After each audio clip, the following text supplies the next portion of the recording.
दोस्तों आदाब। दोस्तों, चुनाव आ चुके, बिगुल बज चुका। 21 तारीख से जो है नॉमिनेशन भी शुरू हो जाएंगे। आप सभी जानते हो कि विधानसभा का चुनाव हमारे यहाँ 5 साल में एक बार आता है।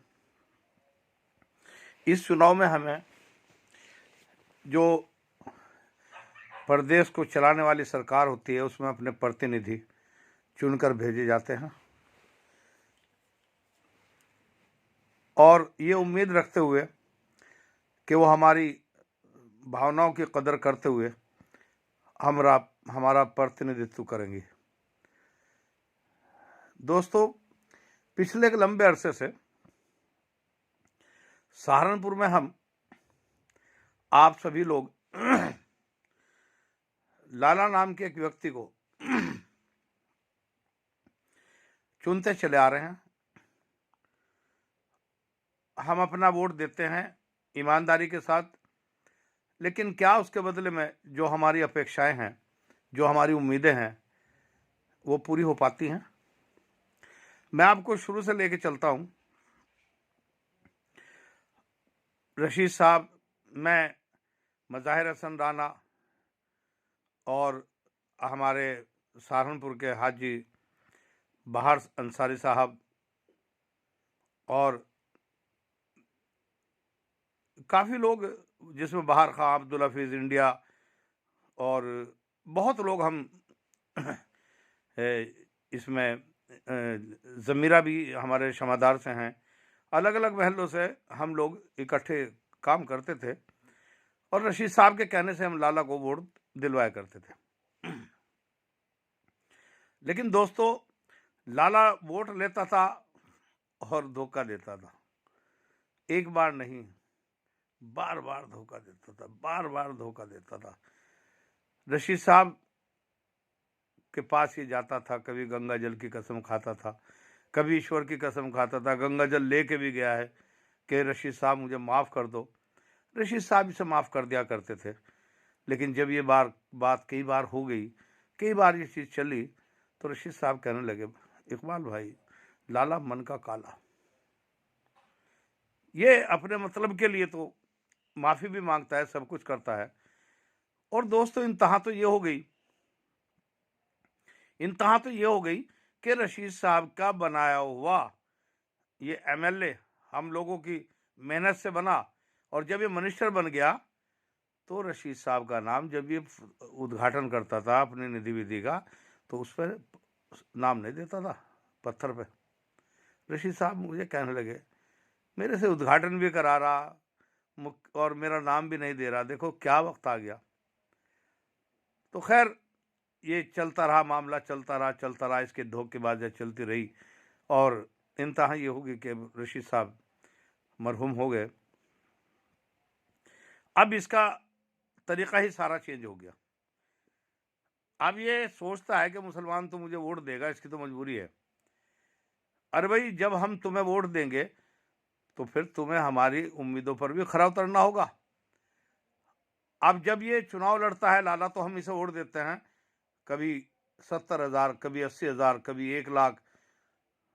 ये अलग बात है, कभी जीत भी जाता है, कभी हार भी जाता है, लेकिन हमारा वोट बदस्तूरी से मिलता रहता है। लेकिन जब हमारे में से कोई आदमी चुनाव लड़ता है, अभी गाड़ा बिरादरी से पीछे हमारे मेयर के चुनाव के लिए लड़े समाजवादी पार्टी से, और ये समाजवादी पार्टी के यहाँ तनहा रहनुमा थे उस टाइम। क्या बता सकते हो लाला जी कितने वोट मिले उसे? 10,000। क्या समाजवादी के 10,000 वोट है सहारनपुर में? तो तुमने कहीं ना कहीं डंडी मारी ना। और वही नहीं, आप देखिए, अभी शमशाद मलिक चुनाव लड़े थे एमएलसी का। क्या लाला जी तुम्हारा हक नहीं बनता था उसे वोट दिलाने का? नहीं दिलवाया तो तेलियों के सामने गद्दारी, गार्डों के साथ भी गद्दारी, और भी तमाम, मतलब सारे मुसलमानों के साथ में। मैं तो बिरादरी की बात निकल गई मेरे मुंह से, मैं मुसलमानों में बिरादरी को पसंद नहीं करता, ना मैं चाहता कि मुसलमान बिरादरीवाद के उसमें उलझे। तो दोस्तों, अब हमें ये देखना है, सोचना है कि अब जब ये वक्त गुजर गया तो ये मुसलमानों की सम्मान को भी तरस गए। इसके यहाँ जो लोग जाते हैं, मुझे इसकी उसके मिले कमेटी के लोग, वो कहते हैं भाई जी हम जाते हैं और हमारा तो कोई सम्मान नहीं, आप जैसे पार्टी को संभालो ताकि इसकी नकेल डाल के रखो। उन्होंने मुझे याद दिलाया कि किस तरह से आप नकेल डाल के रखते थे इसके, जब ये गड़बड़ करता था तो तुम नकेल डालते थे और ये माफी मांगने पहुंच जाता था। मैंने कहा यार बात तो तुम सही कह रहे हो। कहने लगे आप थोड़े सक्रियता दिखाइए, ये तो हमें बिल्कुल हमारी मजबूरी है, हम कहाँ दें, भाजपा को वोट दे नहीं सकते हम। तो अब इस मजबूरी के चक्कर में अगर हम बार बार इसे ढोते रहेंगे, यानी हमारा सम्मान भी नहीं करेगा और मुसलमानों के साथ इस तरह की बात करेगा कि खुद वोट ले लेगा, जब उनका नंबर आएगा उन्हें वोट देने की बात नहीं करेगा। और हद तो ये कर दी इसने अब तो कि ये अखिलेश को भी धोखा दे रहा, जो लोग ऑलरेडी समाजवादी पार्टी में हैं उन्हीं को ले जाकर के ज्वाइन कराने की बात कर रहा। मैंने सारी चीजें पहुंचा दी हैं अखिलेश जी के पास कि किस तरह से तुम्हें भ्रमित कर रहा है। तो लाला जी इस तरह काम नहीं चलेगा। अगर हम ईमानदारी से वोट देते हैं तो हम ईमानदार आदमी चाहते हैं।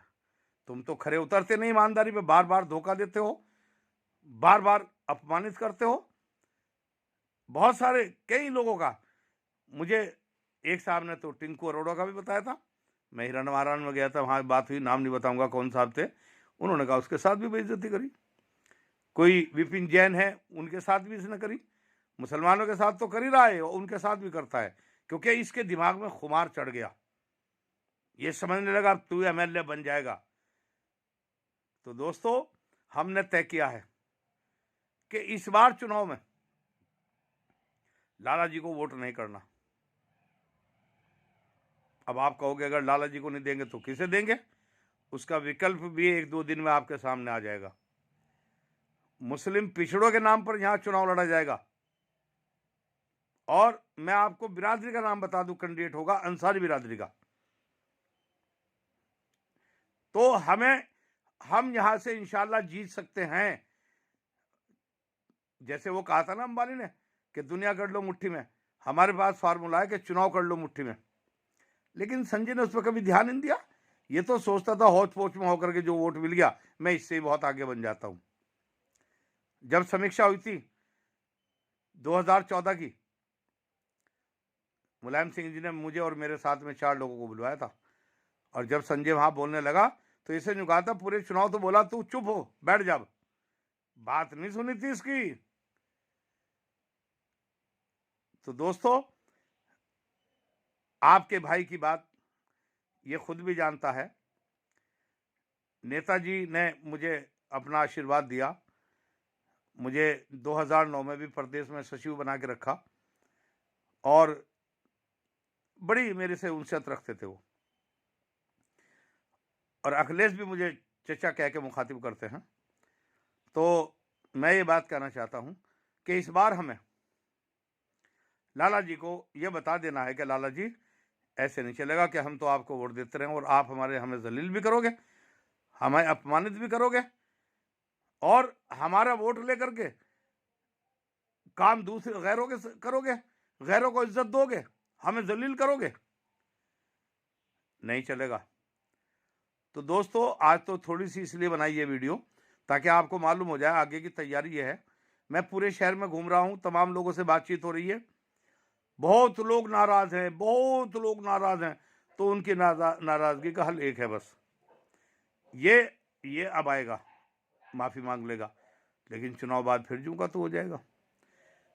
चुनाव के टाइम गले लगाएगा और चुनाव जाते ही दुत्कार देगा। तो हम ऐसा मौका आपके नहीं देने वाले इसे। तो आप लोगों को तैयारी करनी है, बहुत जल्द ही 1-2 दिन में आपके सामने अंसारी बिरादरी का एक बड़ी पार्टी से कैंडिडेट आने वाला है और वो फार्मूला जो मैं बता रहा था 90% पोल हो जाएगा। हम अपना पोल 90% करेंगे, 1,60,000 के करीब हमारा वोट है और उस पार्टी का अपना बेस वोट भी है, चाहे वो 10,000 हो 5,000 हो। तो हमें अपने वोट को इकट्ठा करके 90% करना है और इस बार अपना एमएलए अंसारी बिरादरी के लोगों में से बनाना है। तो बस ये बात बताते हुए अब पत्ते आपके सामने खुलते चले जाएंगे जैसे जैसे होगा। और आप कहोगे अंसारी बिरादरी का तो किसी एक कैंडिडेट आ भी गया, लेकिन ऐसा नहीं है। अंसारी बिरादरी में से एक ही आदमी लड़ेगा और जो बड़ी पार्टी टिकट देने जा रही है, और एक अच्छा आदमी जो आपको बता दूं रिटायर हैं, वो अधिकारी थे, वो लड़ेंगे चुनाव। उनके 2 बेटे डॉक्टर हैं, एमडी, उनकी 2 बहुएं भी हैं, डॉक्टर हैं, एक तो यहीं हमारे पिलखनी अस्पताल में भी है। तो ऐसी बात नहीं, आपका कैंडिडेट जो है वो बहुत भारी होगा। और लाला जी को तो फिर जो इसका 5-4 हज़ार वोट लेता है हिंदुओं में, वो भी नहीं मिलेगा, क्योंकि जब उनको लग जाएगा कि भाई मुसलमान इसे वोट नहीं दे रहा, तो वो तो सीधी बात है, वो तो देंगे नहीं, फिर वो तो जहाँ देने वाले लोग हैं वहाँ देंगे वो। तो इसलिए दोस्तों तैयारी कीजिए, 1-2 दिन का इंतज़ार कीजिए और उसके बाद फिर प्रेस कॉन्फ्रेंस, ये वो सब चीज़ें। और चुनाव आचार संहिता के साथ साथ कोरोना के प्रोटोकॉल का भी ध्यान रख करके हमें इस चुनाव को लड़ना है।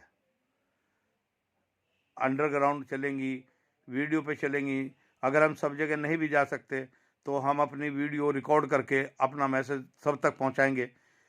वैसे तो उम्मीद है कि समय इतना रहेगा कि हम एक एक दरवाज़ा खटखटा दें, लेकिन फिर भी अगर कहीं ना पहुंच पाएँ तो आप लोग, मुस्लिम पिछड़ा वर्ग के नाम पर इस बार ये चुनाव होगा और इंशाअल्लाह अंसारी बिरादरी का कैंडिडेट होगा और जीत आपको मुबारक होगी।